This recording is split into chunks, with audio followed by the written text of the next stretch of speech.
خاتم النبیین صلی اللہ تعالی علیہ وآلہ وسلم کی بشارت کے مطابق مسلمانوں کے دوسرے خلیفہ فاروق اعظم رضی اللہ تعالی عنہ عشرہ مبشرہ میں شامل قطعی جنتی ہیں۔ چنانچہ حضرت سیدنا جابر بن عبداللہ رضی اللہ تعالی عنہ روایت کرتے ہیں کہ خاتم النبیین صلی اللہ تعالی علیہ وآلہ وسلم نے ارشاد فرمایا، میں جنت میں گیا، وہاں میں نے ایک محل دیکھا۔ استفسار کیا؟ یعنی پوچھا یہ محل کس کا ہے؟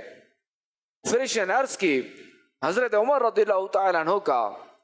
میں نے چاہا کہ اندر داخل ہو کر اسے دیکھوں، لیکن اے عمر تمہاری غیرت یاد آ گئی۔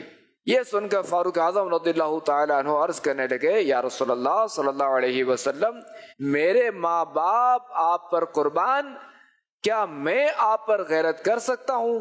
اعلیٰ حضرت علیہ رحمت اللہ العزت فرماتے ہیں، لا ورب العرش جس کو جو ملا ان سے ملا، بڑھتی ہے کونین میں نعمت رسول اللہ کی۔